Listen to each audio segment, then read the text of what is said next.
para esto contamos con la presencia de Mercedes García Vilanova Comas, compañera, abogada, especializada en Derecho de Familia, mediadora, lleva muchos años realizando mediaciones, y ella es la secretaria general de CEMIN, que es la Confederación por el Menor Interés de la Infancia. El mejor interés de la infancia. Y también contamos, aunque luego haremos al final un turno de preguntas o de intervenciones o de puesta en manifiesto de lo que consideremos oportuno, pero que cualquier persona, por mí creo que no hay problema y por los demás tampoco, puede intervenir en cualquier momento. Y bueno, dicho esto, aunque todas las personas conocemos a Daniel Bustelo, me voy a permitir hacer una presentación de su trayectoria en el mundo de la mediación de nada más y nada menos que 40 años, que se dice pronto, pero en mediación 40 años, creo que a los que llevamos como yo 10 años, que pensamos que es mucho tiempo, cuando oímos hablar de mediadores que llevan 40 años, la verdad es que nos da una gran motivación y aliento. Y signos de juventud. Bueno, algunos nos hemos incluido en el mundo de la mediación ya mayores, ¿eh? No es el caso. Nos hubiera gustado que no fuera así, pero lo es. Bueno, Daniel Bustelo Elisabe Urriol es licenciado en Derecho, es mediador, aunque me comentaba Mercedes esta mañana que muchas personas pensaban que eres psicólogo. Por esta manera de por ser argentino. No exactamente por ser argentino, sino por la manera de comunicar, de mediar y de hacer las cosas que parece que los que tenemos nuestra profesión de origen, que es el derecho, pues nos cuesta un poquito más. No tenemos esa facilidad a la hora de comunicar de una manera positiva. Hemos tenido que ir aprendiendo. He litigado y mucho, y he sido malo litigando. Es decir, he litigado, me di de baja en el 99, pero del 75 al 99 litigué. O sea que has tenido que desaprender para aprender, porque al final... Mucho, tal vez claro, por eso puedo tener otra mirada, por lo que tuve que desaprender. Claro, muy bien. Pues bueno, Daniel es socio fundador de la Asociación Interdisciplinaria Europea de Estudios de la Familia en Argentina en 1983.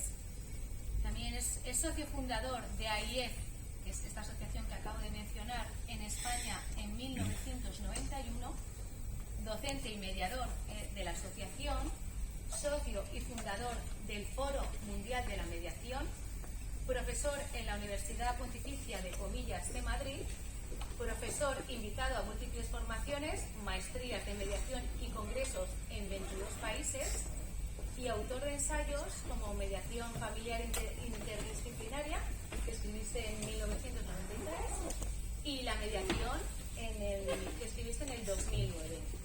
En definitiva, creo, y compartiremos todos, en que tenemos el placer de contar con un grande de la mediación, y que a través de su libro Función Mediadora nos va a dar una visión muy diferente de cómo hemos hecho las mediaciones hasta el momento, y profundiza de una manera, la verdad es que bastante relevante para los mediadores que hemos hecho las cosas de una determinada manera y leemos tu libro. Es una manera, aparte de novedosa, desarrollas mucho la herramienta fundamental como es la palabra, que todos conocemos, pero a mí me ha encantado cuando hablas de palabra, decir y escuchar. Gracias. Comenzamos dando la palabra a Mercedes, que es la primera que va a hacer las intervenciones. ¿Te parece bien, Mercedes? Muchas gracias. A ver, a mí, aunque cuando estoy en una conferencia de este tipo me rayo cuando empiezo a oír los agradecimientos a todo el mundo y tal, pero claro, es que hay veces que hay cosas que hay que agradecer. Entonces, en realidad, agradecer que el colegio nos haya cedido este espacio no tiene precio. Entonces yo sí que quiero que Yolanda que le traslade el agradecimiento nuestro al decano, porque bueno, pues es que ya veis el sitio, el entorno, la forma incluso en la que estamos sentados, como mucho más próxima a lo que es la mediación, ¿no? Esta cercanía y no estar allí en el salón de actos, que como que quedaba un poco más frío. Y luego, por supuesto, Ana Mir, que no sé dónde está allí. Bueno, Ana Mir, que ha sido el motor, porque desde que hace muy pocos días le dije, oye Ana, viene Daniel a España, y pum, pum, pum, o sea, pero en 4 días lo tenía todo organizado. Así que, de verdad, Ana, mil gracias porque, vamos, por supuesto a Juan, porque también, o sea, todo fue, oye Juan, ¿puedes leerte el libro en 4 días? ¿Puedes estar? Nos pusimos todos en marcha y bueno, pues ha sido tan rápido que a ver, pues es que, en fin, se merece el agradecimiento. El acto lo organiza el Colegio de Abogados con CEMIN, que es una asociación a la que represento, como ha dicho Yolanda, la Confederación por el Mejor Interés de la Infancia. Es una asociación multidisciplinar, allí pues bueno, lo formamos muchas personas y asociaciones que venimos desde todas las áreas, o sea, desde médicos, abogados, psicólogos, en fin, hay un poquito de todo. Ayer y Daniel son socios de CEMIN desde que se constituyó, creo recordar, ¿verdad? Soy socios fundadores también, con lo cual pues mi vinculación con Daniel pues viene de hace muchos años. CEPEF.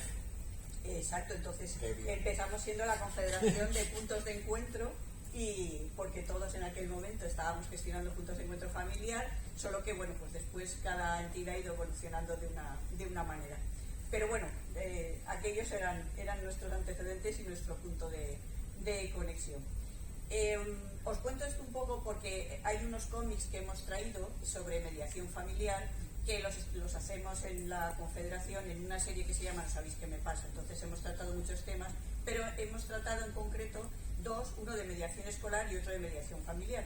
Y os lo explico porque precisamente el de mediación familiar, el guión y todo el texto es obra de Daniel, con lo cual, aunque es una obra, digamos, menor, pero yo la incluiría en su currículum porque, bueno, pues aunque es en formato de cómic y va dirigido pues en general a gente más joven, la verdad es que incluso un adulto o un mediador es capaz de comprender perfectamente cómo es la evolución y cómo es todo el proceso de mediación.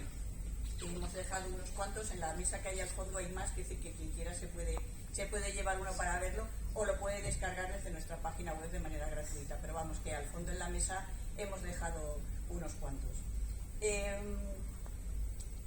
En cuanto al el libro de Daniel, si alguien no lo tiene y lo quiere adquirir, pues también creo que queda alguno también ahí al final de la sala. Entonces lo digo porque incluso creo que Daniel luego se prestará a dedicarlo, ¿verdad?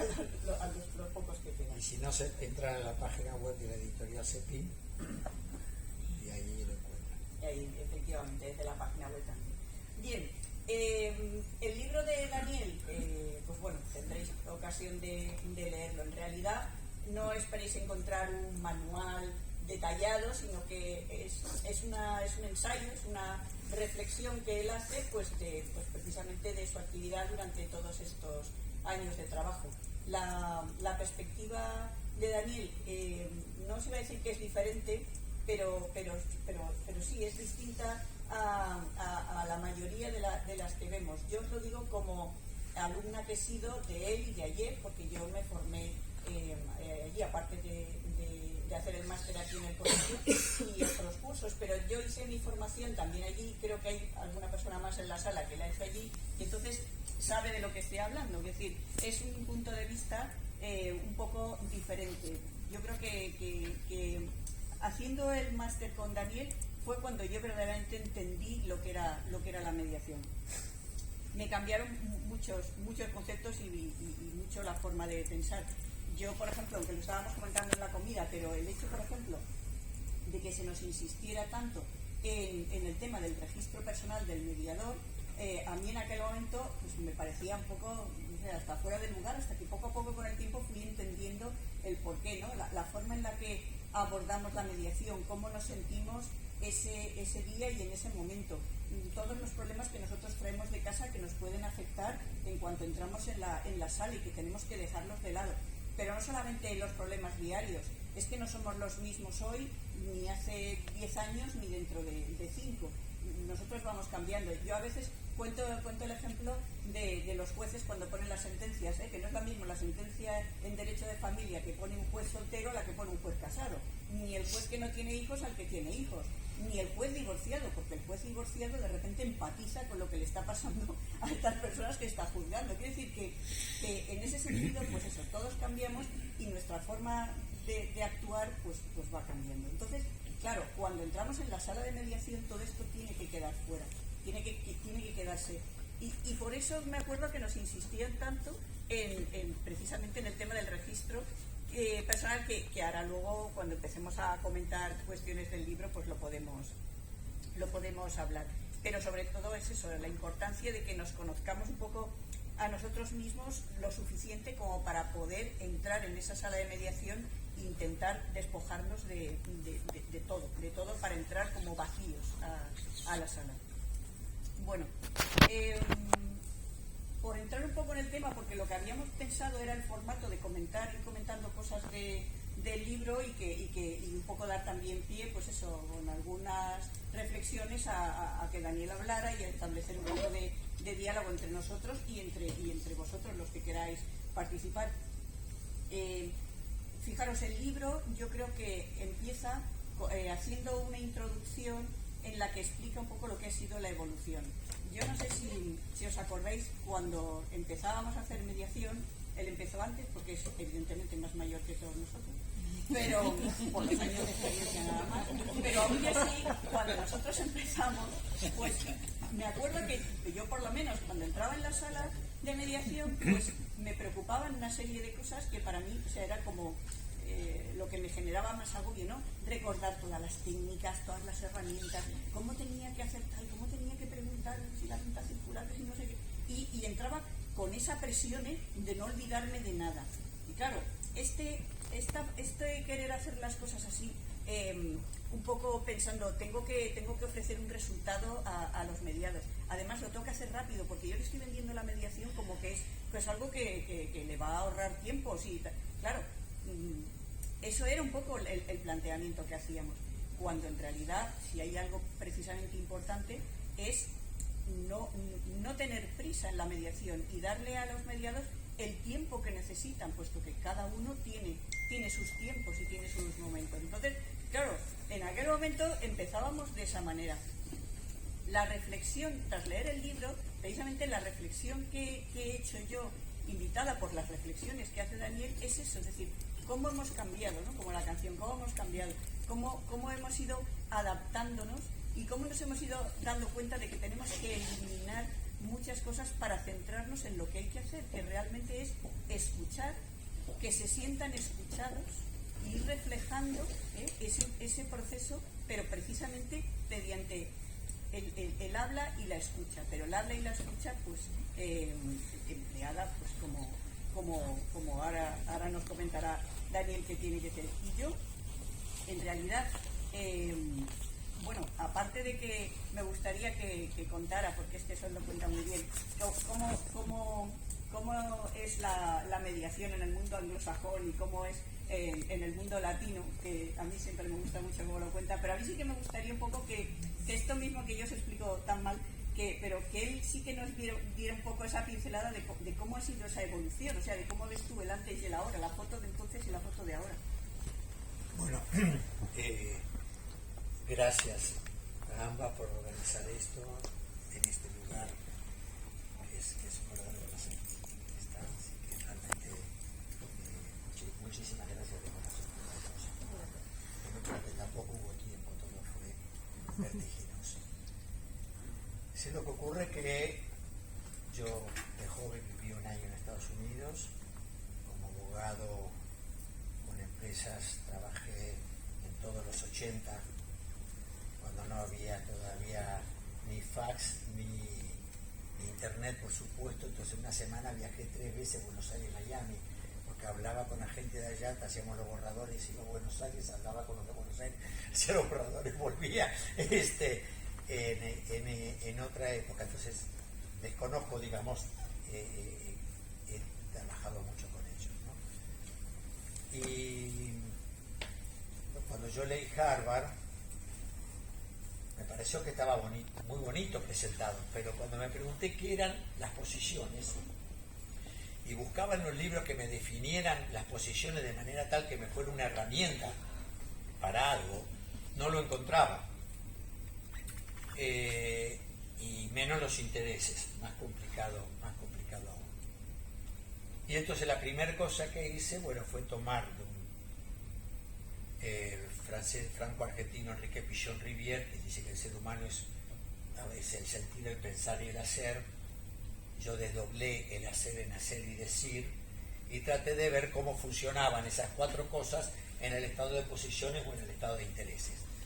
Pero después me di cuenta, y estoy hablando ahora del año 98, el Congreso en Cuba, del segundo Congreso del Foro Mundial, que llevé una propuesta en la cual agregaba el estado de pasiones. Porque yo sabía, porque en Argentina básicamente somos hijos de españoles e italianos cruzados con las poblaciones originarias y una fuerte presencia de judíos en los últimos 50 años cuando yo estaba en este tema. Y a mí nunca se me hubiera ocurrido en Buenos Aires poner un ground rules, una regla básica de conducta y que no se gritara. No era concebible, que ni se nos ocurrió. Yo solo descubrí cuando me empezaron a salir libros. O sea, bueno, el libro de Haynes lo traduje yo, el libro de Leonard Mauro lo traduje yo, las dos con Ana Sánchez Durán. Entonces empecé a ver todo esto y dije, no, esto no es con nosotros. Es decir, un latino, y refiero al latino en la ribera norte del Mediterráneo hasta París al sur, incluido Portugal, que no es mediterráneo, pero es latina, ¿no? Que cuando estamos en el estado de pasiones, amorosas o cabreadas, la que quieran, pasiones, estamos en un estado de alteración mental transitoria. Es decir, no podemos pensar. Entonces, decirle a alguien cabreado en mediación, bueno, a ver, cálmese un poco y piense, me di cuenta que como decirle a un cojo que corriera. Decirle era que se pusiera más irritado. Entonces, bueno, eso que vino de la experiencia, de confrontar lo que habíamos hecho como espontánea y naturalmente con lo que decían los libros, me llevó a lo que yo creo que fue un gran error de mi parte, que lo asumo, que fue renunciar a lo que había escrito en el ensayo para tratar de adaptarme al producto que se vendía, que era Harvard y sistémico. Y entonces lo que hice fue tratar de que Harvard y sistémico sirviera para nosotros. Entonces agregué el estado de pasiones en Harvard y agregué la reformulación emocional en el tema del círculo narrativo, la narrativa. Es decir, como después me fui en el año 2000, me invitaron a dar clases en Nueva México, en Estados Unidos, donde había una población latina importante del grupo, toda gente con mucha experiencia. Entonces le pedí a los latinos que participaran en lugar de papá o mamá, pero que actuaran como si estuvieran en su tierra, que se olvidaran que estaban en Estados Unidos. A los 15 minutos el mediador y la contraparte a los gritos que paren a ese animal, ese energúmeno o a esa energúmena, que no hay manera de que se calle. Entonces me invitaron, Melinda Smith me invitó porque no creía que fuera posible lo que se decía, que los latinos no honraban los acuerdos de mediación. Algo no deberían estar haciendo bien porque no podía ser esa generalización. Cuando terminamos, el latino pudo explicar que él no se sentía respetado de su manera de ser, obligándolo a hablar como un norteamericano, calmada, educadamente, sin levantar la voz, sin interrumpir. Qué bueno que él acordaba porque tenía que acordar, pero que él no sentía que ese había sido ni su espacio, ni para él, ni respeto. ¿Ah? Entonces, eso fue en el año 2000, fue una vuelta de tuerca importante que me ratificó un poco que la búsqueda, que lo que yo había llevado tenía algún sentido, porque la práctica acá lo hacíamos y tenía sentido, pero tiene que ver con esto de cuando importamos modelos. Pero después me enteré,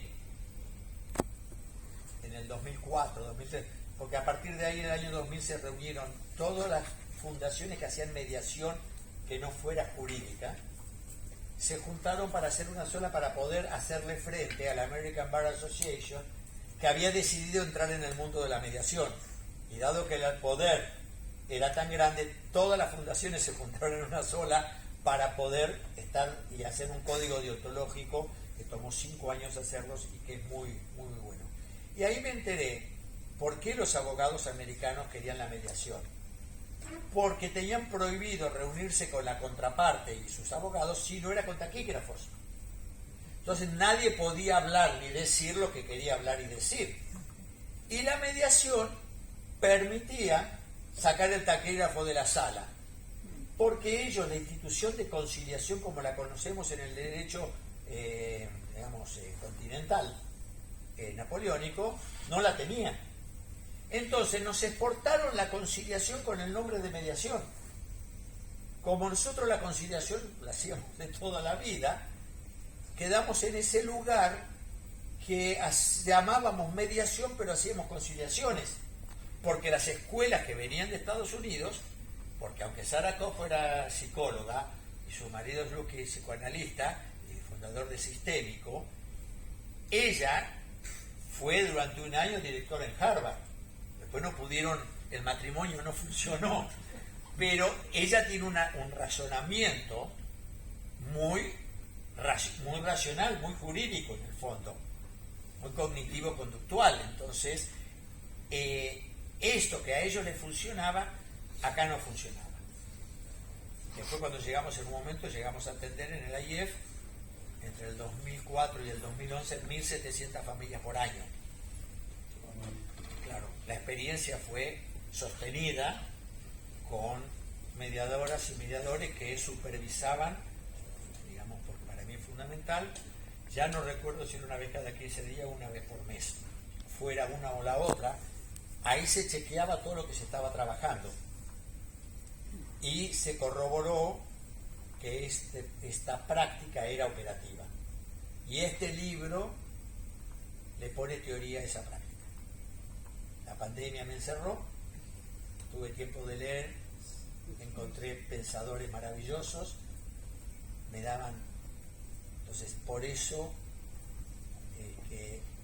vamos a que sigan ellos, pero por eso aparece este libro, es la resultante de decir, volvamos a las fuentes, ¿está? Volvamos a los latinos, volvamos a nosotros, volvamos a los diferentes cuando tenemos que mediar con un marroquí, con un alemán, ¿sí? Tratemos de mirar esto desde una mirada que nos incluya a todos y a todas. Sí, pero por lo que dices, es verdad que al leer tu libro me ha tocado que él comenta que en el rotafolios, tal cual hablan, aunque estén irritados, aunque digan alguna palabra, si no me equivoco, corrígeme si es malsonante, él la recoge, él no para, entonces la recoge y la pone en el rotafolios, y entonces el efecto que tiene es como verte en vídeo en una situación tensa que tú no te has dado cuenta mientras la vives, pero cuando te la reproduce, dices, ay madre mía, esa soy yo. Entonces lo recoge y luego baja el nivel de la tensión y la manera de hablar. Y además te piden que corrijas. No, tacha que estafó, que me estafó, me mintió. Es decir, como eso queda ahí, entonces, y se van viendo esas palabras, sí, digamos que tiene que ver con la esencia, que digamos ya les dejo a ellos que hablen sobre lo que hayan percibido de esto, después lo ampliamos, de la importancia que tiene la palabra.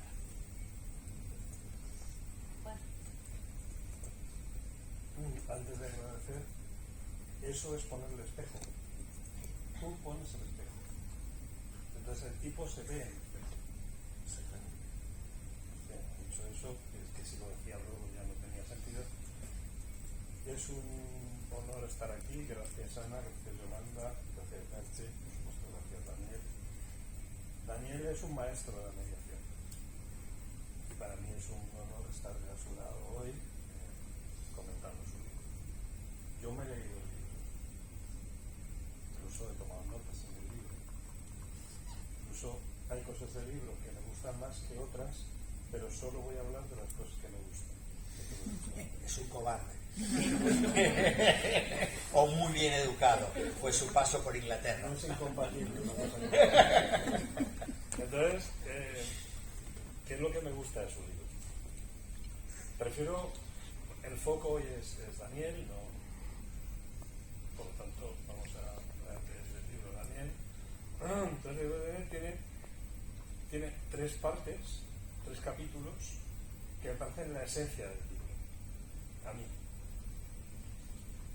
Yo los tengo aquí apuntados y para que no se me olvide, para que veas que he hecho los deberes, capítulo 2, capítulo 3 y capítulo 4. Capítulo 2 se llama El ser hablante. Capítulo 3 se llama formas, la función mediadora. Y el capítulo 4, la palabra y la escucha en el modelo actual. ¿Cuál es la clave, a mi modo de ver, del libro? ¿Y cuál es? No se me escucha bien.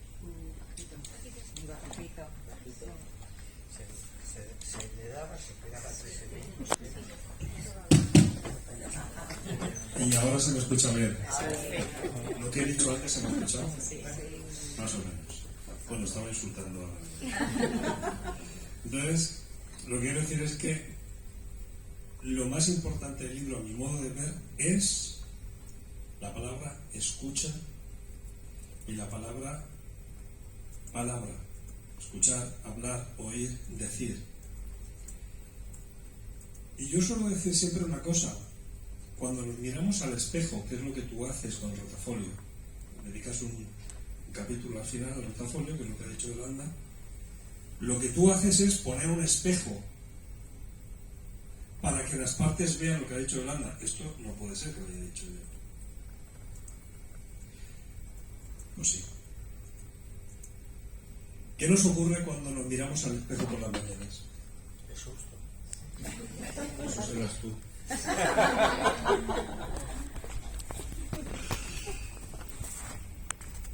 Vemos una cara con 2 orejas, 2 ojos y una boca. Y sin embargo, lo que suele ocurrir es que hablamos el doble de lo que vemos y de lo que escuchamos. ¿No será que necesitamos el rotafolio? Pregunto. Sí, antiguamente los primeros mediadores dibujaban al mediador como una cara con 2 orejas inmensas y un puntito de boca. Y lo que yo digo que el pretender darle un respaldo científico a la mediación fue haciendo que se achicara las orejas y se agrandara la boca, hasta llegar al punto de lo que decía Mercedes: ¿qué tengo que preguntar? ¿Cuál es la circular o la directa? ¿O la cual hago? Es decir, ¿y estoy ante un conflicto de este tipo o estoy ante un conflicto? Es decir, no escuchábamos nada de lo que ocurría, estábamos nosotros con nosotros mismos.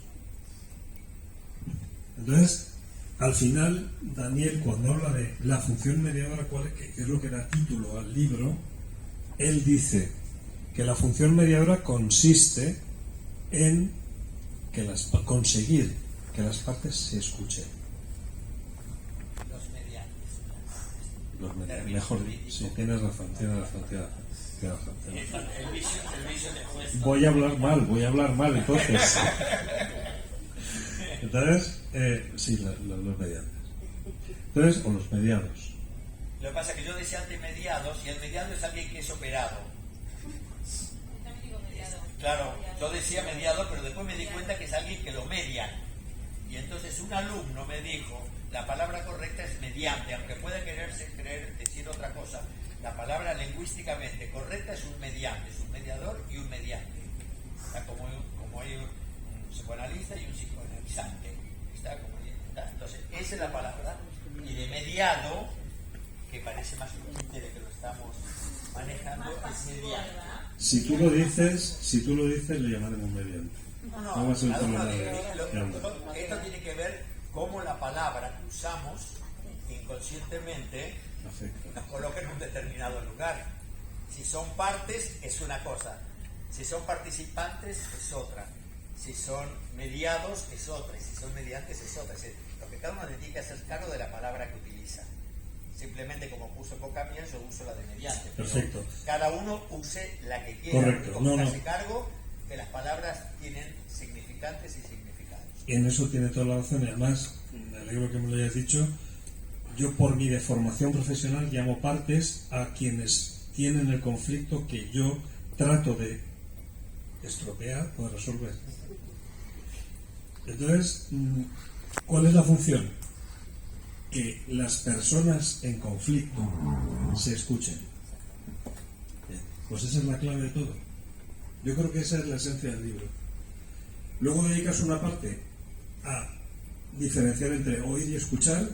Yo creo que todo el mundo sabe que la palabra audiencia, audiencia nacional, audiencia provincial, viene de que a los jueces en la Edad Media se les llamaba oidores.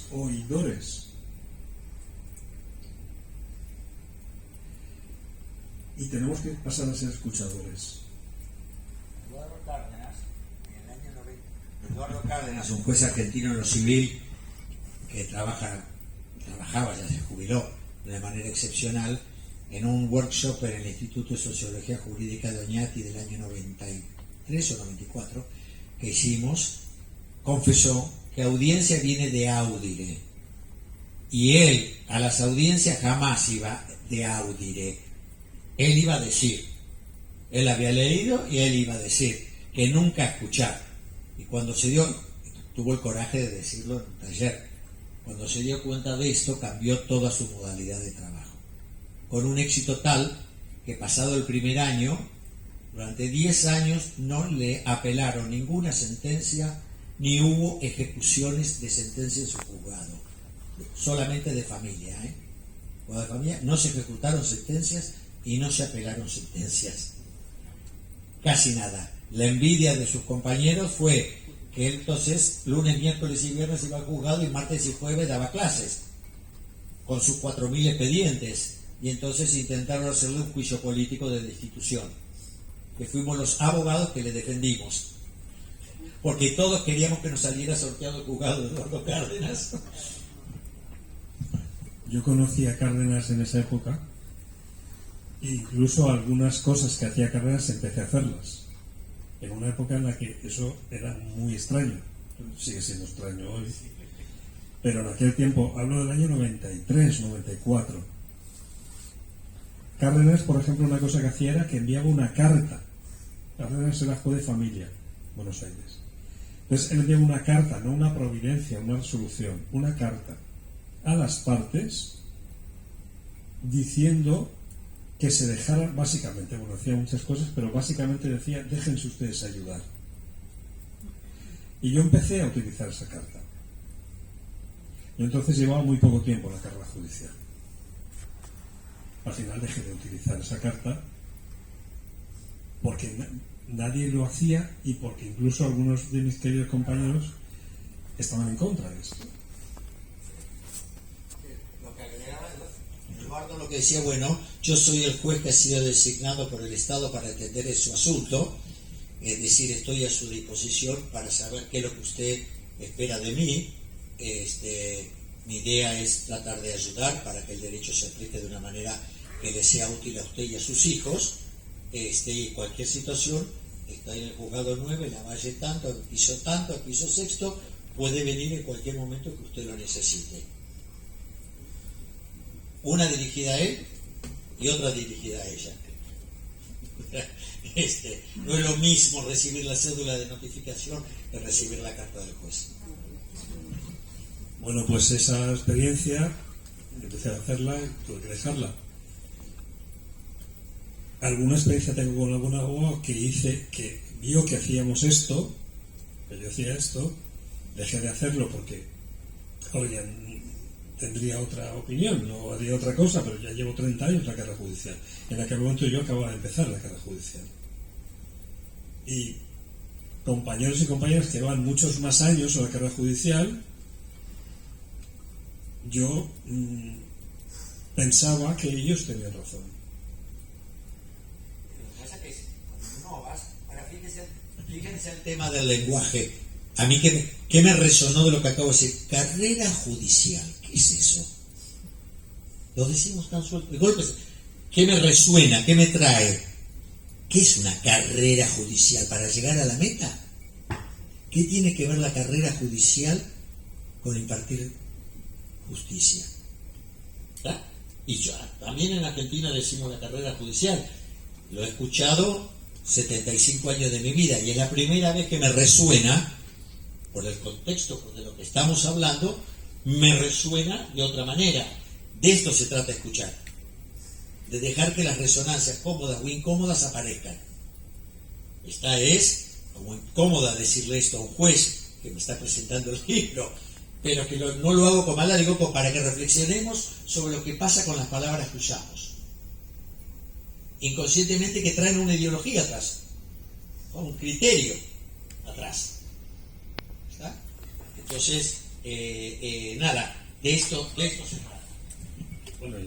Bueno, simplemente quería comentar esto de inicio, es decir, que muchas veces iniciativas que tienes cuando empiezas con este tipo de cosas pueden, pues como cuando una planta las riegas o dejas de regar, finalmente. Al final, ¿por qué después de tantos años personas como las que estamos aquí seguimos adelante con esto?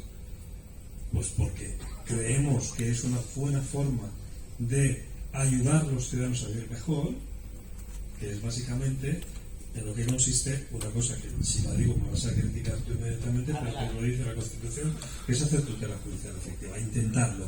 Está en el artículo 24. Yo siempre digo que los jueces y tribunales, todo el personal que estamos en los tribunales, nuestra función no es juzgar, nuestra función es hacer tutela judicial. Eso es lo que pienso. Estoy totalmente de acuerdo. De la misma manera que creo que la mediación no tiene nada que ver con el derecho, que son cosas totalmente distintas, que lamentablemente en España pertenecía al área del Ministerio de Asuntos Sociales y en 2012 pasó a Justicia, se cerró la Ley 5/2012 y se acabó. Es decir, porque antes hacíamos mediación en los ayuntamientos y cualquier problema que había de cualquier tipo venía al centro de mediación. Es decir, se gestionaba allí, etcétera. Es decir, son sistemas adecuados, no alternativos. Son sistemas adecuados por distintos. Pero la tutela judicial efectiva consiste en esto. Eduardo Cárdenas, juez civil, tenía a su cargo las insanías y había insanos encerrados en el Hospital Borda. Bueno, él venía de una fiesta a las 3 de la mañana un sábado y pasaba por el Borda para ver que sus locos no estuvieran atados, estuvieran en condiciones, etcétera. Entonces a los locos de Borda, de Cárdenas, los tenían así, en palmitas, porque no sabían en qué momento él caía. Estaba haciendo tutela judicial efectiva, estaban bajo su jurisdicción y cuidado, y él se lo tomaba en serio. Pues estoy totalmente de acuerdo con el concepto de tutela judicial efectiva, que es muy distinto a hacer una sentencia y olvidarte del tema. Yo pienso eso, exactamente. Y solo digo una cosa, ya que hablen todos los que han venido, para eso están aquí también, es importante escucharles, y siempre digo que distingamos entre lo que es un litigio y un conflicto ya muy jurídico, pero lo que nos interesa, sobre todo a los que estamos aquí, muchos que vivimos en el mundo del derecho, ¿no? Y pensamos que el litigio y el conflicto es la misma cosa. Yo lo digo muchas veces, el litigio y el conflicto no es la misma cosa. El litigio es la parte del conflicto que se lleva al tribunal, como un iceberg. El trozo que se ve es el litigio, el trozo que no se ve es el conflicto. Yo lo digo a las partes, y de hecho, pues derivamos aquí al CENICAB asuntos y se llegan a acuerdos, que no es el objetivo, pero es algo que es importante también, no hay que despreciar la posibilidad de llegar a acuerdos. Yo le digo a las partes y a los letrados que yo no voy a resolver su conflicto, porque no me lo piden. Lo que me piden es que ponga fin al litigio. Si quieren resolver su conflicto, tendrán que ir a otro sitio, no al tribunal. Esa es mi opinión. A veces me hacen caso y otras veces no. Y sobre todo hay una cosa, que te lo hablaba con Beatriz antes, que me preocupa y que quiero contar. Y es la idea que tenemos a veces de que, estamos hablando con Eduardo antes también, con Daniel, que confundía con Cárdenas. Y es la siguiente. Muchas veces se dice, la mediación no acaba de despegar porque los números no dan. Yo siempre digo que cuando alguien quiere decir una mentira muy gorda, hace una estadística. Y puedo contar ejemplos de mi tribunal. Es decir, he tenido asuntos donde era clarísimamente un conflicto civil. El otro día tuvimos uno, suelen ser conflictos familiares, donde hay conflictos emocionales que nada tienen que ver con el derecho, como muy bien dices tú. Y entonces,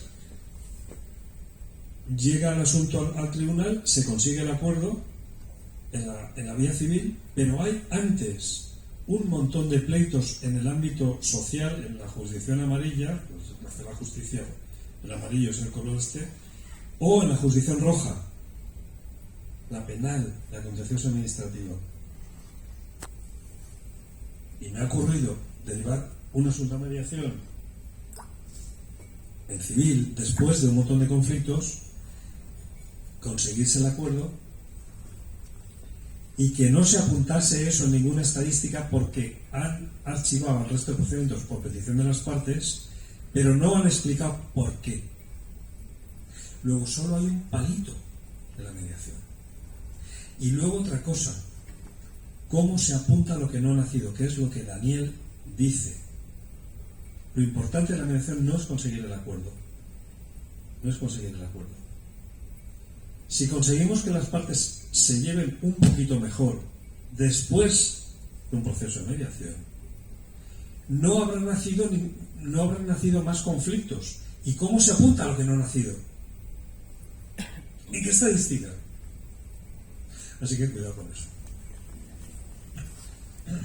Gracias, Juan. La verdad se leyó el libro y esto es todo un mérito y ha marcado realmente lo que es el punto.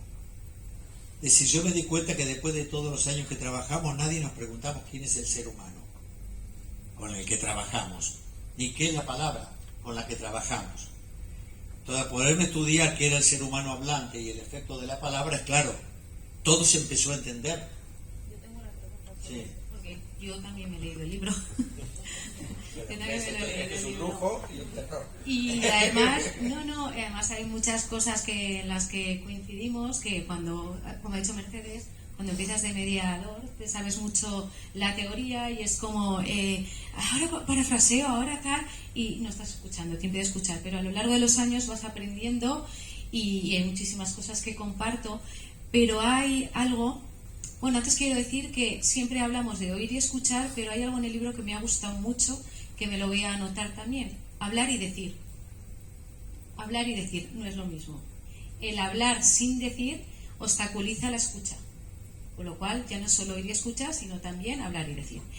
Pero en el capítulo 2, cuando hablas del ser hablante, para todas las personas mediadoras que hay aquí, quiero que me expliques cuando dices: los principios de neutralidad, empatía y comunicación sobre los que nos formaron y formamos a quienes median durante años han llevado a unos niveles de exigencias personales para cumplir con pautas de imposible cumplimiento que no podrían más que llevarnos a la frustración. Nos vemos reflejados, ¿verdad? Entonces me encantaría, porque cuando hablamos de los principios de mediación, vamos a trabajar comunicación positiva, empatía, neutralidad, imparcialidad, pero cuando he leído esto digo, ostras, a ver, que nos lo explique, a ver cómo hacemos esto. Bueno, vamos a por un poco del marco teórico, pues cómo lo hacemos. Es imposible ser neutrales porque una de las cosas que descubro a través de descubrir qué es la palabra, que la palabra nos constituye como personas. Y si al ser humano la palabra le permite una representación simbólica de algo, que es la diferencia de los signos de los animales. Son señales que se entienden porque la tienen su instinto, pero no hay una representación simbólica que le permita discriminar de una de otra. Para nosotros las palabras nos hacen una representación simbólica que arranca en la lengua de origen o la llamada lengua materna. Esta lengua materna nos va constituyendo en una determinada cultura, en unas determinadas valores, en unas determinadas mentiras, en unos determinados secretos, en unos determinados tabúes, y que nos construimos en ello. Entonces, esta palabra tiene significantes que son propios del momento y de la cultura. Es decir, el masculino genérico, hasta hace muy poquito tiempo, incluía a todos y todas. Ese es el significante de una palabra. Hoy, el significante ha cambiado, y si digo hombres, me estoy refiriendo solamente a los varones. Tengo que decir ser humano para incluirlos a todos. Este es el cambio de un significante dado por un proceso cultural. Ahora, el significado es lo que yo le doy a ese significante. ¿Está? Y entonces la representación que yo tengo de hombre o de mujer, o lo que me irrita que me hayan quitado el genérico valioso de que hombres somos todos, ¿está? Eso me pasa cuando doy clase, mayoría son mujeres, uso genérico femenino, tienen que ver la cara de los varones. Cuando digo, bueno, porque todas ustedes mediadoras, en las caras se ve por qué resulta doloroso en el significado que tengo dado yo a esa palabra. La existencia de significantes y significados hace que sea imposible comunicarnos sencillamente porque yo digo algo que el otro lo dice desde otro lugar, yo lo tomo desde el mío y tengo que ir varias veces, ir y vuelta, hasta que más o menos aproximemos el bochín a un concepto que más o menos compartimos. Entonces, como esta resonancia, que es lo que nos produce cuando escuchamos, lo escuché a él, me produjo una resonancia, normalmente, si no estás sentado aquí, no las puedes decir, te quedan adentro, construyen, sin que te des cuenta, lo que vas a decir después. Porque como no lo has podido decir, te pareció importante, cuando te toque hablar esto va a estar presente de alguna manera, pero nadie más lo sabe. Entonces, tú estás hablando desde un lugar donde nadie más sabe desde dónde estás hablando. Entonces, ese que hablas desde otro lugar, eso es lo que es imposible ser neutral. Porque la construcción del iceberg que él menciona, todo lo que está abajo y no vemos es lo que sostiene lo que vemos. Y lo que está abajo que no vemos, no solo no lo ven los otros, no lo conocemos. Está, de golpe sale, en un lapsus. Dijo Eduardo en vez de Daniel. Él mismo se dio cuenta y dijo por Eduardo Cárdenas. Eso, esa confusión viene porque el dato estaba adentro, no era lo que él quería decir conscientemente, pero estaba adentro y lo confunde. ¿Está? Entonces, esta dificultad de poder discriminar instantáneamente lo propio de lo ajeno hace que sea imposible que seamos neutrales. Dado que todos somos distintos, únicos e insustituibles, yo no me puedo poner en el lugar de nadie. Y desde ella ya lo habrá escuchado, porque lo digo desde toda la vida en los cursos. Llega el comisario, ven las policiales americanas, llega el comisario, la señora llorando, el marido muerto, dice: señora, lamento muchísimo lo que ha ocurrido, entiendo su situación, pero tengo que hacerle unas preguntas. Y la señora está feliz porque lo mató ella, se lo sacó de encima. Pero claro, tiene que disimular y parecer, y él dice que le entiende y sabe lo que le pasa. Exagerando, tomando una imagen que la vemos todos los días en la televisión, es lo que tenemos que... Porque él también mató a su mujer. Claro, entonces también por eso, y no lo descubrieron. Las suposiciones. Las suposiciones. Entonces, suponemos cosas que nos completan los datos que nos faltan, y a su vez, si la suposición es equivocada, nos enojamos. Si yo supongo que hoy aquí ellos van a presentar el libro y me van a hablar bien del libro, y alguien, porque lo supuse, no lo abrí ni como categoría de posibilidad, ¿está? Y alguien me critica, mi primera reacción va a ser de molestia, porque supuse lo contrario.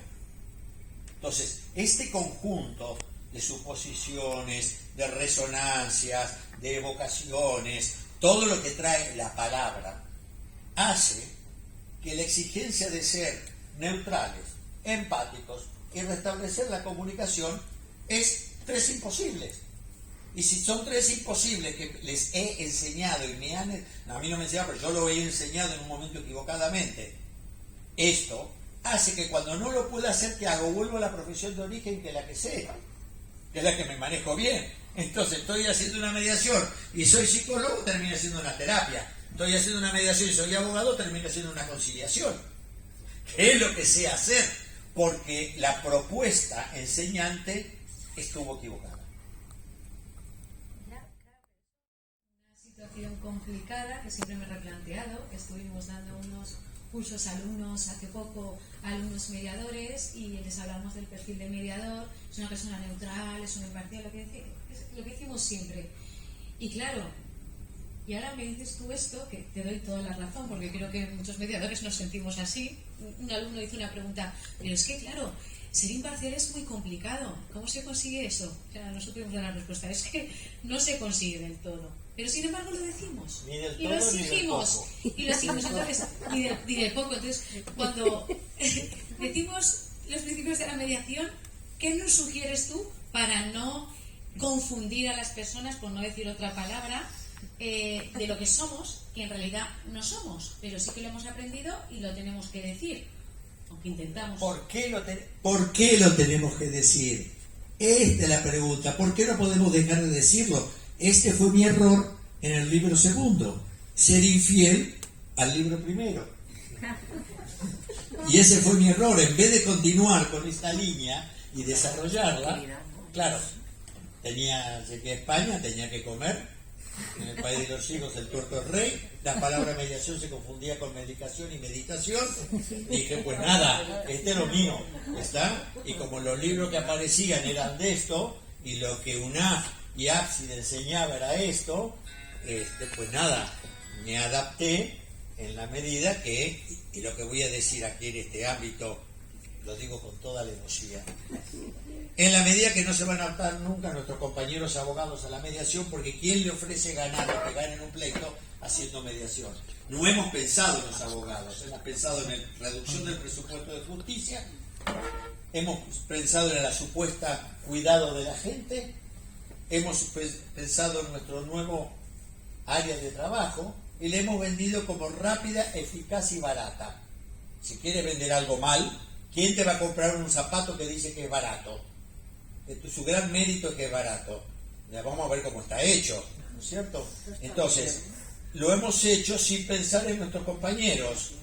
Viste que si yo tengo un divorcio, no tengo ni idea, pero si bueno que lo cobro 1.000 euros y trabajo 2 años, porque me demora 1 año en darme fecha, ¿está? Y después tengo toda la implementación y que me llaman por teléfono todos los días diciendo, ¿puedo o no puedo? ¿Está? Y yo le digo, mira, yo te cobro 1.000 euros, pero si te cobro 500, si vamos a una mediación, yo te voy a estar acompañando, vas a contar con mi asesoramiento, te voy a acompañar en la primera entrevista, te voy a acompañar en la última antes de firmar el acuerdo, pero te voy a cobrar 500 euros, nada más, porque va a ser mucho más eficaz para ti. Mi hora de trabajo como abogado se multiplicó por 100. De pasar de ser la hora de trabajo, sin insultar, pero de las menos pagas de la asistenta, a pasar a ser una hora de trabajo mucho más alta, porque las horas que puse en un juicio de trabajo para cobrar el doble son muchísimo menos, pero el servicio fue mucho mejor a mi cliente. ¿Y por qué digo con la ausencia del abogado? Porque la ley de mediación 5 de 2012 dice que lo que se trata en mediación es confidencial. Entonces yo le pregunto al letrado cuando viene la primera vez, si usted se queda, no puede ser más el abogado de la señora o del señor, porque lo que usted se entere aquí no lo puede usar en un juicio. Y usted como abogado debe usar todos los recursos disponibles para defender el derecho de su cliente. Entonces no puede renunciar a hechos disponibles viniendo a la mediación y por lo tanto renunciando a usar todo lo que aquí se entere. Por lo tanto usted elija, si quiere venir es bienvenido, no continuará siendo letrado, o si no, quédese fuera y asesórela en todo lo que la señora o el señor necesiten, ¿está? Y entonces le va a ser de mucha ayuda. Y antes de que se firme el acuerdo, le vamos a volver a llamar para que usted confronte si está todo conforme a la ley. Entonces, eso fue lo que nosotros hicimos. A las 1.700 familias, el abogado vino la primera vez, agradeció no tener que venir más, vino al final, se terminó el tema y cobró su dinero. Pero esto tiene que ver que la mediación, en la exposición de motivos de la ley de deficiencia procesal, dice que la Comunidad Europea no ha encontrado en la mediación los resultados que esperaba en su aplicación. Y aquí en España podemos decir lo mismo.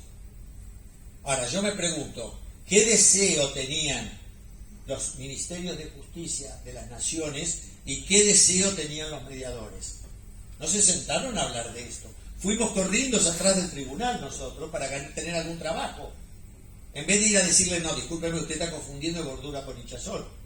Es decir, una cosa es que usted quiere un acuerdo rápido, eso lo saben hacer muy bien los abogados en conciliación, fórmenlos en conciliar, que hagan conciliaciones como muy adecuadamente el nuevo proyecto de eficiencia procesal, el único en el mundo que conozco que separa mediación, conciliación, oferta vinculante y acuerdo negociador. ¿Está? Entonces cada uno a lo suyo, cada maestrillo a su librillo. Pero lo que hicimos nosotros los mediadores equivocadamente es ir a golpear la puerta del Ministerio de Justicia para sancionar una ley que nos legalizara. Pero ¿para qué necesitamos legalizarlo si lo que no está prohibido está permitido? Entonces, si la mediación no estaba regulada, la podíamos hacer. No era brujería, no era nada. Entonces, nos equivocamos, la sacamos del Ministerio de Asuntos Sociales, la llevamos a Justicia, y Justicia hizo lo que tiene que hacer en el Estado posmoderno: reducir el presupuesto de justicia y achicar el Estado. Y nosotros le dimos la herramienta perfecta para que lo mandaran a mediación, lo pagaran los clientes, no lo paga el Estado, y tratar de disminuir el 50% de los casos que llegan a los jueces.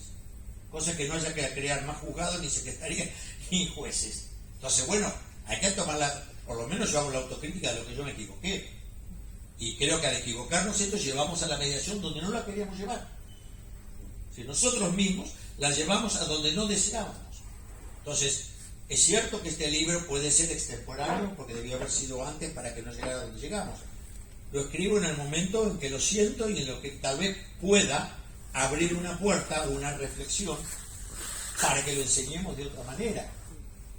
Una compañera de Chile me preguntó lo mismo que tú, y yo le dije, bueno, puedes explicarle que ningún chofer de Fórmula 1, corredor de Fórmula 1 empieza en Fórmula 1, empieza en un kart. ¿Está? Pues dile que esto es una manera de poder empezar a ir entendiendo esto, que después vamos a dar vuelta al concepto. Y cuando se haya entendido un poco más, vas incluyendo estos temas, puedes terminar el curso diciendo, ¿se acuerda cuando yo le dije esto, esto y esto, que era para poder ayudarlos a iniciar? Bueno, he hecho el curso, nos podemos dar cuenta que estas son propuestas de muy difícil cumplimiento. Si tú le bajas la exigencia a la gente es creativa, y la creatividad es fundamental en la mediación. Entonces, sí, nos equivocamos, y bueno, y hay que más vale que si no lo aceptamos no lo cambiamos. Y yo personalmente enseñé hasta el año, empezamos la primera formación en el 93, hasta el 2001-2002 enseñamos equivocadamente. Me protegí con un anónimo que siempre le decía a los alumnos, hay un anónimo que dice, la mitad de todo lo que les enseñe hoy, dentro de 20 años voy a saber que está equivocado, pero que hoy no sé qué parte. Ahora sí ya sé qué parte. Lo que no sé del nuevo qué parte es la que está equivocada, pero sí sé qué parte estuvo equivocada hace 25 años atrás. Al hilo un poco de todo lo que estamos hablando, después de leer el libro, otra de las conclusiones a las que he llegado es que tenemos que cambiar la forma en la que hacemos la sesión informativa. Porque, claro, la hacemos muy mal. La hacemos muy mal. De momento ya empezamos por aprendernos de memoria todo esto de la neutralidad, la confidencialidad, tal, mientras las personas nos están mirando con una cara de decir, ¿de qué me está hablando? Y yo creo que acaba la sesión informativa y no se han enterado en sí de lo que es la mediación, porque es que no les hablamos ni del habla ni de la escucha. O sea, ellos que en el fondo van buscando ese lugar seguro que nosotros le tenemos que proporcionar para que puedan expresarse libremente, llegar el uno al otro. Bueno, pues creo que no conseguimos transmitirles eso. Eso unido a que tenemos esa mala costumbre, supongo que a veces pues por temas económicos, de que la sesión informativa la hace el que luego va a ser mediador, que a veces lo hemos comentado, ¿verdad? Que es un error, pero que es que hay veces que bueno, pues en muchos centros de mediación y en muchas entidades pues funcionan así, y yo entiendo para mí que eso es un error, porque además, quiero decir, viene el mediando, que me voy a tener que acostumbrar, el mediante, ya he hecho el mediando. Al final va a ser como lo de Cela, no estoy dormido, sino durmiendo. Bueno, pues esto va a ser lo mismo. El mediante. Fíjate que me lo he apuntado para que no se me olvide. Pues llega el mediante, llega el primero, el que solicita la mediación, y claro, siempre le queda al otro, cuando le llamas, ese recelo de decir, bueno, ¿y este qué ha contado en esa sesión donde yo no estaba? O sea, en esa entrevista que ha habido, ¿qué le habrá contado? ¿Qué le habrá dicho? Por más que nosotros intentamos siempre frenar un poco, ¿no? En esa sesión formativa, decir, mira, no me cuente nada, no me diga nada, precisamente porque no me quiero contaminar con lo que usted me explique. Si ustedes al final empiezan esa mediación, bueno, pues ya hablarán los dos estando presentes, ¿no? Pero siempre encuentras ese recelo en el otro, en el momento que le llamas. Y yo creo que muchas veces no se inicia la mediación, entre otras cosas porque hacemos mal esa llamada, ese contacto con esta segunda persona. Y por cierto, unido a esto, y por si no vuelve el micro por aquí, hay una cosa que no quiero olvidarme preguntarte, que es ¿cómo valoras tú la diferencia entre hacer mediación entre personas que se conocen entre sí y personas que no se conocen? Es decir, la típica mediación a lo mejor vecinal entre dos vecinos que simplemente le cae el agua el uno al otro y no saben nada el uno del otro, a lo que es, por ejemplo, una mediación familiar de una pareja que, claro, que se conocen de hace muchos años. Es decir, ¿cómo valoras tú eso? Vamos por partes, como dijo Jack. La entrevista informativa, yo ya cambié de la postura que les enseñé. Sí. ¿Por qué lees el libro? No, porque la entrevista informativa me di cuenta que primero había que escuchar. Si la mediación es escuchar, la mejor manera de decirles que la mediación es escucharles. Ah, no, pero se te enrollan y hablan 2 horas. Eso depende de tu inutilidad. Es decir, empieza a hablar, le digo, a ver, la famosa reformulación viene porque estás enojado, te pasa esto, has dicho esto, más o menos va por ahí la cosa. Sí, va por ahí. Bueno, entonces vamos a tener todo el tiempo del mundo de hablarla. ¿Y tú para qué vienes? A la mediación. Bueno, está bien. De hablar de todo esto, más de todo lo que ustedes quieran, es de lo que se trata esto. Mi función es escuchar. Y como están en mi página web, y yo les digo, miren, seguro que vienen cabreados, seguro que vienen dolidos, nadie viene a mediación contento. Entonces les puede salir a hablar de cualquier manera. No hay problema. Mi objetivo es que eso que se dice de una manera imposible de escuchar, sea escuchado. Esa es mi tarea. Para que pueda ir no siendo necesario hacerlo para ser escuchado. Y además, como de perfecto visto mucho de serlo, si cualquiera de ustedes siente que estoy siendo parcial, que no estoy escuchando, que no estoy atendiendo, me lo dicen. Porque sí, lo que tengo capacidad es de escuchar. Y por lo tanto pedir disculpas, darme cuenta y modificar. Y a su vez me alivian de la exigencia de ser perfecto, porque ustedes se pueden sentir mal y puedo estar más atento a escuchar que a mirarme a mí qué estoy haciendo. Entonces me echan una mano, si algo no les gusta, me lo dicen. Y así tuve una entrevista, bueno, en la de Diego Gerardo, hace años 1000, que termina la primera entrevista, que creímos que había sido maravillosa, porque la señora llegó y dijo, me mandan, pero yo, era un miércoles, yo el viernes me voy a Sevilla con los niños. Así empezó. Cuando terminó la entrevista, dice, había acordado quedarse para un par de encuentros, porque entendía que sí, que irse de los niños sin hablar con el padre no era lo más útil para ellos, y dice, pero, borrando con el codo lo que se escribió con la mano, no con usted porque es muy machista. Entonces, a mi resonancia, lo que a mí primero me aparece es cabronaza. No quieres hacer la mediación y me estás pasando a mí el problema de que soy muy machista. Si yo me engancho en eso, no me lo discrimino y no me doy cuenta que eso es lo que me pasaba a mí, no legitimo lo que ella dijo. Entonces le digo, si mediáramos con una mujer, ¿usted continuaría? Ah, sí, entonces sin problema. Era todo un problema mío de lo que me había caído la palabra machista a mí. Mediamos con Elena y fue una mediación preciosa. Una señora ejecutiva de un alto cargo de una multinacional que cuando hizo las cuentas de los números de lo que se gastaba, dijo, no puede ser que yo no trabaje. No puede ser que gastemos esta cantidad de dinero y yo no trabaje. Y ya lo único que había trabajado en su vida era limpiando. Es decir, como lo único que sé hacer es limpiar, volveré a limpiar. Por adentro mío, si querías, vas a volver a limpiar. Viviendo como estabas, a volver a limpiar. Cambió el horario del encuentro siguiente porque ya había entrado en una empresa para limpiar oficinas.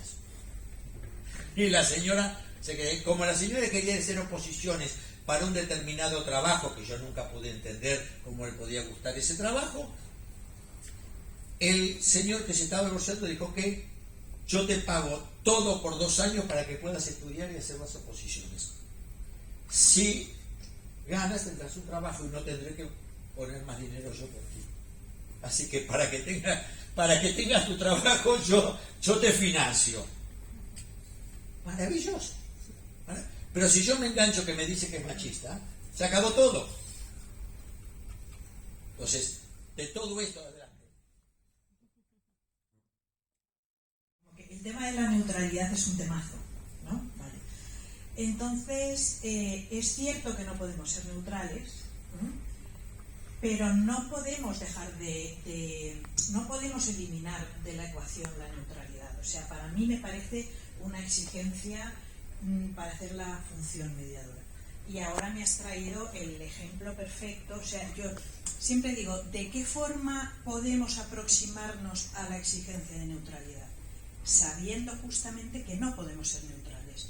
Yo siempre digo lo mismo. O sea, cuando tú crees que puedes ser neutral, estás metiendo, quiero decir, te vas con el machista sin darte cuenta, te vas con el prejuicio que tienes, y justamente a mí me parece muy importante, y lo enlazo con otra cosa que también trabajáis mucho vosotros.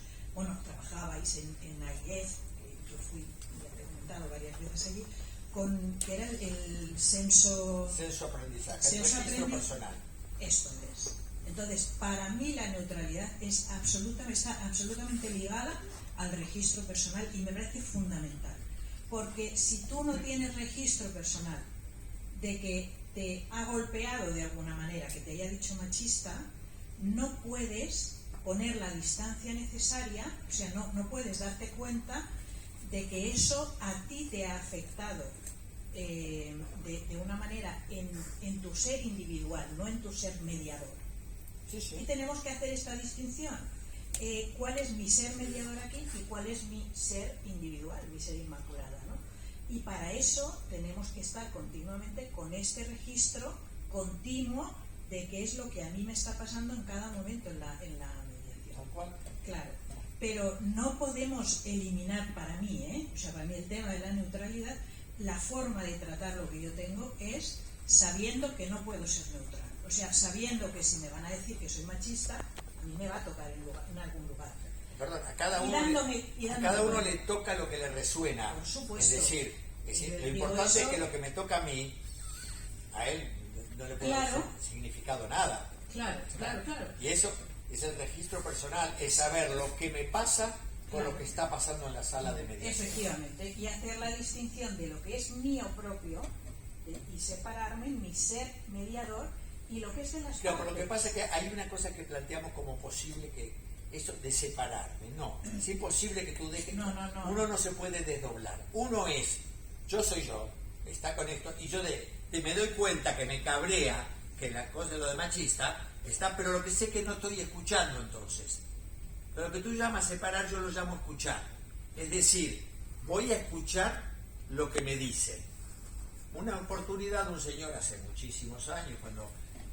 Acabo. Para mí no es desdoblarse, es un tema de conciencia, es un tema de trabajo y madurez personal. Ético. Y de madurez personal. O sea, de conocerse uno, de hacer trabajo con una misma y saber cuándo es algo mío y tengo que hacerme trabajo yo y cuándo es de las demás. Totalmente de acuerdo. No. Gracias. El tema, total de acuerdo contigo. Cuando nosotros hacemos el censo aprendizaje, es una formación básica en la mediación. O sea, cuando empezábamos, de cada bloque eran 5 horas el viernes, 10 el sábado y 10 el domingo, ¿no? Allá lejos, 25 horas en la fin de semana. En las 5 horas del viernes había 2 horas y media de censo, en el sábado había 2 horas y media de censo y en el domingo, o sea, 7 horas y media dedicadas a esto. El trabajo que está explicado bien en el libro del censo aprendizaje consiste en abrirse a lo lúdico para, a través de lo lúdico, irse conociendo. No es una terapia, no tiene ninguna intención de cambiar nada a nadie.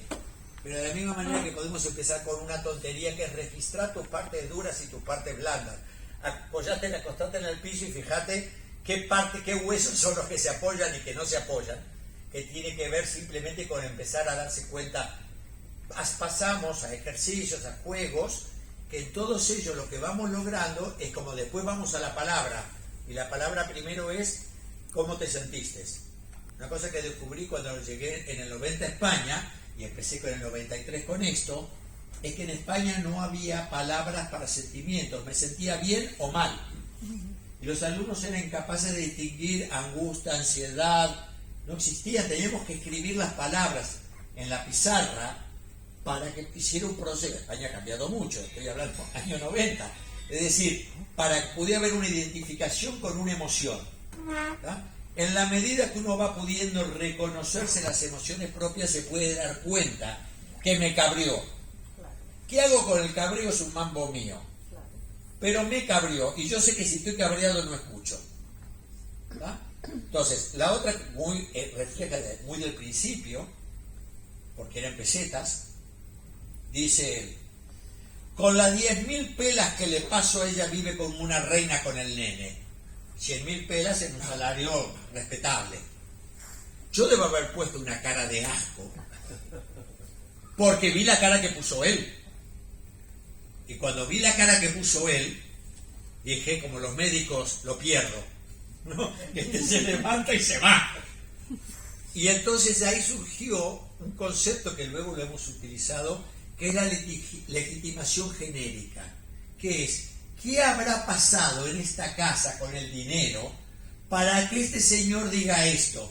Me voy a interesar. Y en vez de entonces ser crítico y poner un juicio de valor, me intereso en escuchar. Entonces, las dos herramientas que yo creo fundamentales para que uno pueda, ellos se sientan escuchados en mediación y uno puede escuchar, no son todas las técnicas que hemos aprendido, son dos.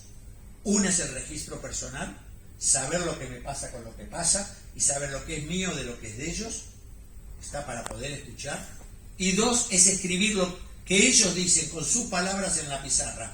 Porque en la medida que yo lo endulzo y digo, bueno, si entiendo bien, tú estás un poco enojada porque él últimamente no ha estado ocupándose de ti como te gustaría, yo le estoy cambiando su discurso.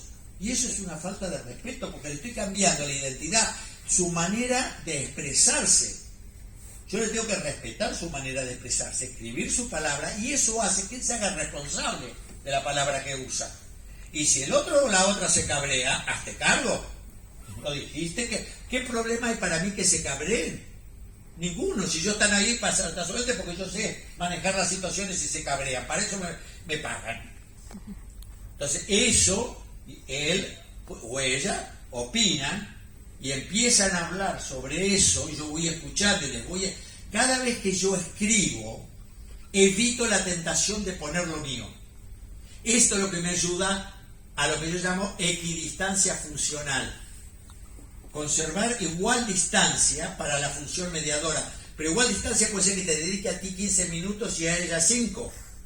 Porque ella con 5 se expresó todo y tú necesitas 15. Entonces, la equidistancia funcional no es medida como Harvard en tiempo. El tiempo es individual de cada uno y de cada una. Entonces tenemos que tener esa equidistancia funcional, y la mejor herramienta es escribir lo que ellos dicen, porque evitamos toda tentación de poner cosas nuestras.